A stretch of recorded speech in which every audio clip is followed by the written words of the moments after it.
Today's adventure? Wooden pallet signs with a laser cut template.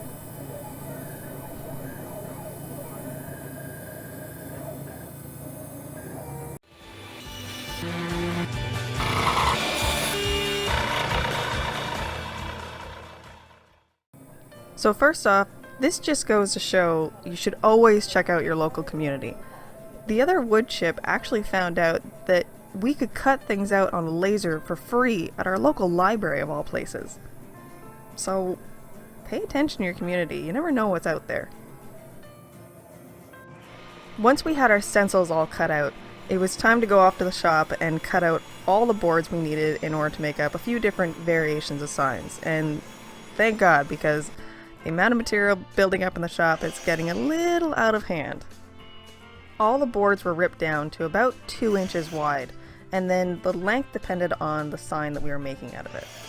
Now this part you can probably skip for your own purposes, but I wanted them a bit thinner just because the signs were a bit heavy. And fun little fact, the blades of my planer have chips in them, which actually added a really cool detail to the final signs. Next up, layout, and making sure that the good side that you want facing up is actually facing down, so that you can attach your cleat to the back. Leaving about 1/8 of an inch gap. Don't leave any more. I did that on a few signs and the stencil really didn't look very good. There was too much of a gap. A little bit of glue and some staples, and then leave them to dry overnight.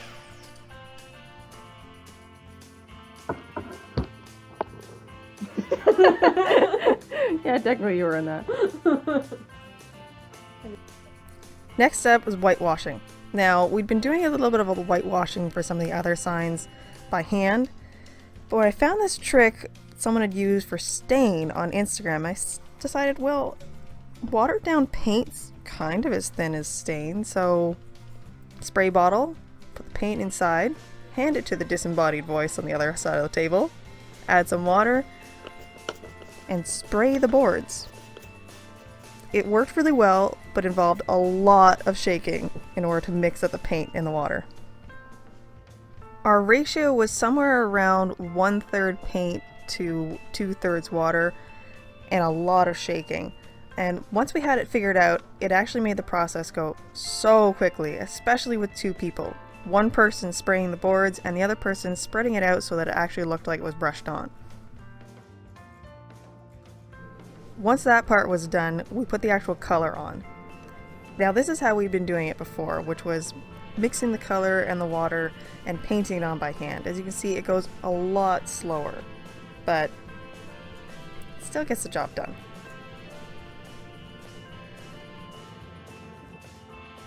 So next up was sanding. Oh wait, no, that file went missing.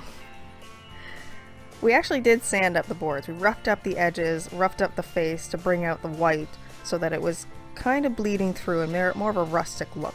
Once that was done, we'd set the stencil on and use makeup sponges to dab the stencil in. Now there's 2 different things with this. Typically all of our other signs went in the opposite direction, but this was a custom one that wanted to go vertically. So that's why it's being laid out this way. The other thing is that our stencils are all cut out of a cardstock.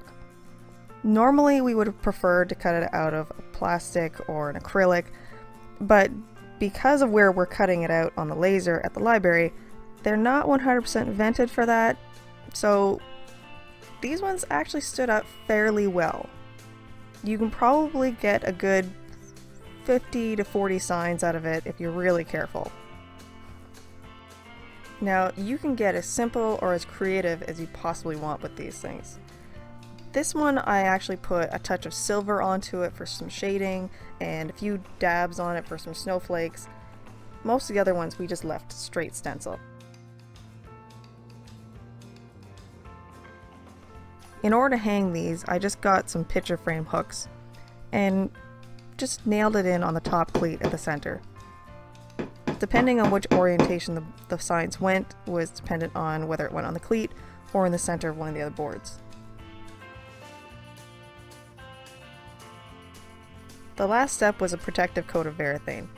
Most of our signs are going to be hung inside, but this one's actually be hung outside on a front porch. Either way, they all get a coat of varathane.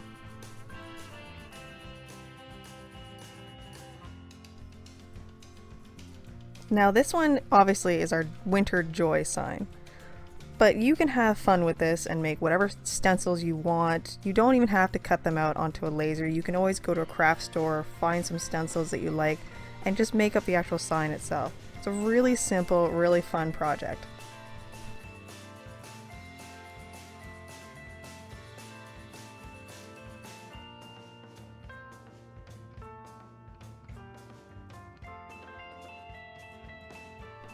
If you want to see some more Wood Chip Liz videos, click some of the links here. And don't forget to check us out on Instagram. We've got current projects going on and lots more videos to come. See you next time!